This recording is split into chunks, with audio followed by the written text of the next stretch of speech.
150 Welsh people left Great Britain in the 19th century to come to Patagonia to start a new Wales. They landed here in Puerto Madryn and then they moved inland and started the Welsh Utopia. So I'm off to Gaiman, which is meant to be the most Welsh place in Argentina outside of Wales. I'm at the bus station now and I've been told it's 2 buses to get there. The first bus, which is at platform 3 and it's already there, is 8,900 pesos, which works out about a £5 ish. But this has been on my bucket list for years to go to. I'm very excited. So it's come up to 10:30. There are various buses throughout the day that takes you to the first place, which is going to be Trelew. I think that's how you say it. I have started a bit later than what I should have. The hostel is just too good. I had a good night's sleep and a free breakfast, and the bus journey will take about an hour. Now I could have gone to Gaiman and stayed there for the night, but with the buses and the cost of the hostel here, it's still cheaper than a hotel back there, and it's all about the budget. This is quite comfortable. I'm now in Trelew and it was about an hour's bus ride and it was so comfortable. I had a little snooze, and although this place does have its Welshness about it, Gaiman is the place to be. Now, the next bus is in about 20 minutes time from the bus station just over there. You pay on the bus itself. The city name, Trelew, is actually Welsh and it translates as the House of Lewis, and it's named after this guy here, Lewis Jones, who's got a street named after him. He was one of the main guys that came along from Wales when they sort of tried to find the new Wales to build. I'm not too sure if that is a Welsh statue, but I'm trying not to go too far away from the bus station. Do not want to miss this bus, and if I get a chance on the way back and I have the time, then I'll have a better look around, see what there is. But let's get back to the bus station, and this is it. Just been dropped off by the local bus, 2,000 pesos to get here. The first thing you see is a Welsh dragon. Wow. So what I'm going to do is I'm going to sit down, look at the map just to work out what to see. More importantly, what time the bus is to get back. I think it's about 4 o'clock, so about 4 hours of walking around. Perfect. So I've had a little workout of what I'm doing. There is a tourist information office, but unfortunately it is closed. It's off season, but even that is in Welsh. There's a map which I've just taken a photograph of, but why here? This is what I took from the bus, and as you can see it's all barren land, but with the help of the local indigenous people, they came here because it was fertile land. They started irrigating the land, started planting crops, and it became a Welsh village. To Christopher Columbus, the discoverer of America. Oh wow, that's random. And for a few decades this was pure Welsh. It was what they wanted. Somewhere they could speak their own language. Oh, that's cool. That's a lot of butterflies.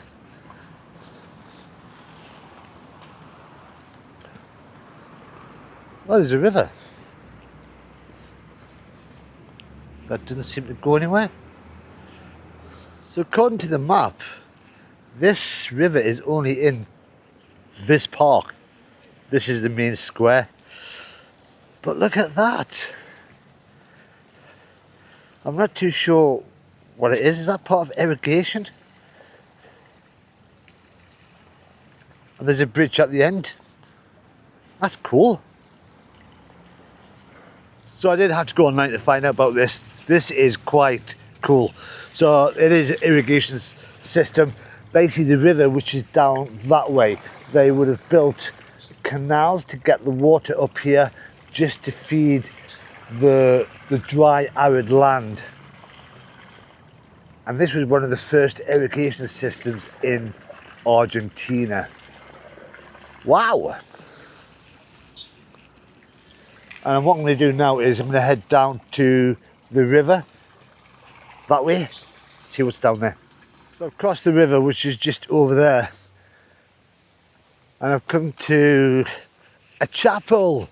So the sign outside is in Spanish, Welsh and then English, and this is Bethel Chapel.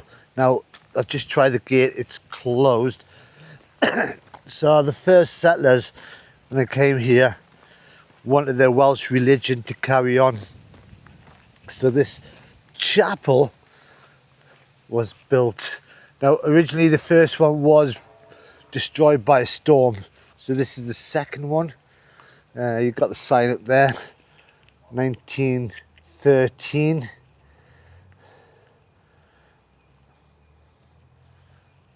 Wow. So even with that sign there, they're taking the Welsh language seriously here. But I'll have a wander around to the centre just to see what else is here. So I've come back to the river, and this is the River Chubut, and this is what they would have followed all the way from Puerto Madryn to this place. And without this river, this place wouldn't exist. But even the street names are from the Welsh. You've got Abraham Matthews, J.C. Evans, and then you've got a nice little walk towards the river itself. Now, one thing I wasn't expecting when I came here was mosquitoes, and lots of them. I am getting bitten left, right and centre. I'm very itchy at the moment. So I've just found a Welsh tea house, and there's a couple of them around here serving traditional Welsh cakes. It's not open, which is a shame because I am quite hungry. Now I don't know if that is just for the tourists. It probably is because I'm interested. So the first house is somewhere over there, but I just found this, and it's a memorial, and it's a tribute to the Welsh, the first colonists, but it's in Welsh first and then Spanish. Wow. Right, so first house, and it's also the museum as well. Now Gaiman's only got a population of about 9,000 people. It is classed as a village. Oh, there's another dragon and some daffodils.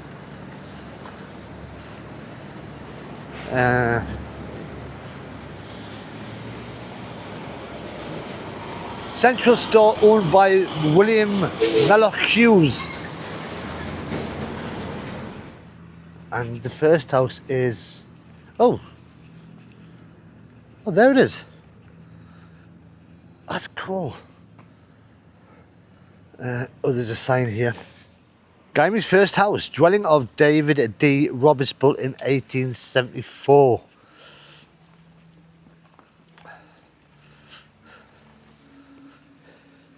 It looks quite decent. I think this is a museum now as well.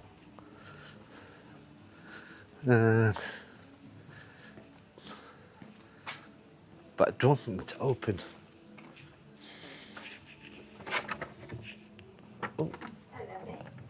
Oh, hello. I think I scared her. She wasn't expecting me to be walking in. So, this is the ticket office. It's 2,000 pesos to get in. About £1. It's a postcard as well. So I could actually send this to family members back home. So I think they just walk in.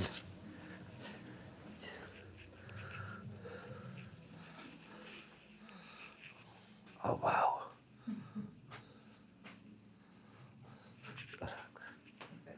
Oh, she's pointing at stuff. Oh, the original. She's pointing to the picture to see this is how it looked way back when. So the bedroom, and there is an actual picture of David Roberts with his happy wife.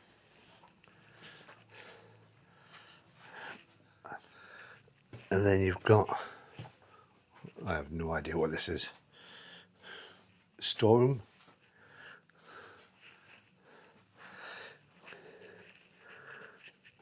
That looks like what they churn butter. And then you've got the kitchen. Office. Original table. Wow, look at that. So this is Pioneer Square, and right in the centre of it is a stone circle, which looks a bit like a mini Stonehenge. But this is used by the Bardic Circle of Chubut for an annual celebration of Welshness, Welsh music, Welsh literature, Welsh language. And it was started off in 1881. It kept going until 1945, but then it was re-established in 2001. So I guess that they just used this field or this square and just taught Welsh, sing Welsh songs. So I'm heading for a Welsh tea room that I've been told is open. And this is the main street that takes you through the whole of the village. And I'm only saying villages because that's what it says so on the maps.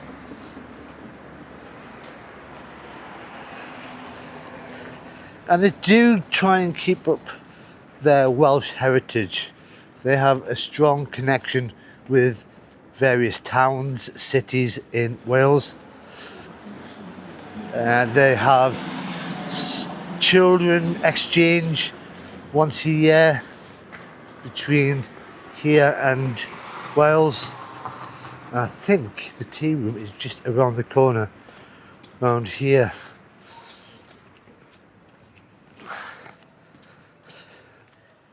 And this is it, Casa de Tea. Tea house. Don't even know if it's open.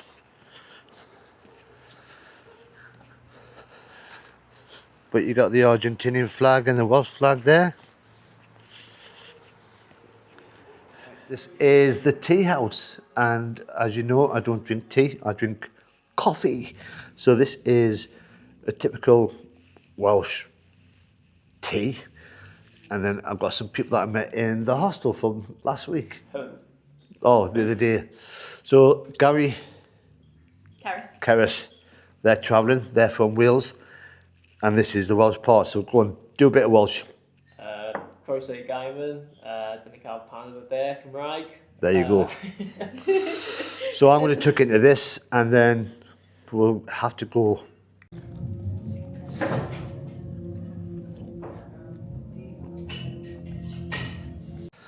That was amazing. I am full from that. So the couple left a little bit earlier. I was going to film me having the food, but they started playing Welsh music. Choirs, Welsh choirs.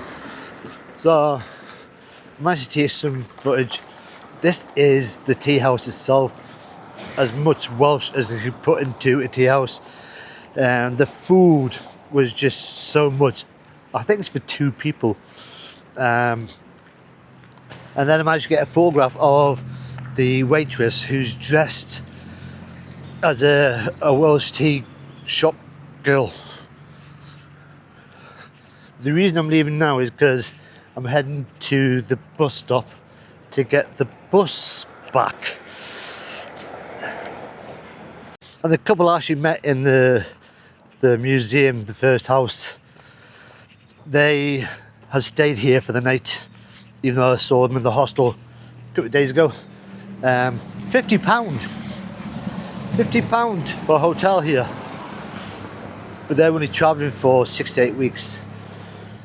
So why did Gaiman lose its Welsh identity? At the time, Patagonia wasn't being controlled properly. And then Argentina came along and went, this is ours. So because of that, they brought in Spanish language, Argentinian laws, schools teaching Spanish, and slowly but surely Welsh stopped being the main language.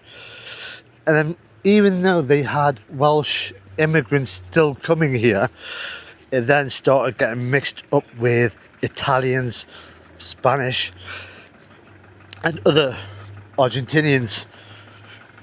And I think the biggest kick was because they had the Spanish schools teaching Spanish, the kids stopped speaking Welsh. So obviously the parents were speaking Welsh, the kids were all speaking Spanish. And over time it's just eroded. So I think it's more of a tourist thing with your Welsh tea houses there. I can see that they're trying to keep as much of their Welsh identity as much as possible. But this place is fascinating, and I don't think I have seen as much as I should have. There's a viewpoint up there which gives you the whole view of the village. There's a market which the couple were telling me about that is on a night time, late afternoon, which should be open now. There's a rugby match on today as well, a Welsh rugby match. Yeah, I'm glad I came. It's off my bucket list. I'm happy. I might as well go home now, but no. I've got another couple of days in Puerto Madryn. Don't know what I'm doing. So I'm now back in Trelew, and I was going to have a wander over to the park. So that's where I was earlier on, parked there. Unfortunately, the bus is in 7 minutes time, so I'm not able to get out and about like I thought I was. I'll have a quick check out of this place. And the reason that Welsh didn't really take off in this place is because of the fact, as I said, I think railway took over. So all this place was built on the railroad, the trade from that. So while Gaiman was doing its own thing back there, this was become the city. That's why that is still a village. But yeah, I need to go and get the bus. But if you've enjoyed this little video of a bit of Welshness in Argentina, then all you got to do is press that like button if you want to see what more I'm going to be up to, because to be honest, I haven't got a clue. I think I've got 2 more nights, but then I have to go. But until the next time, bye bye for now. I'm in a rush.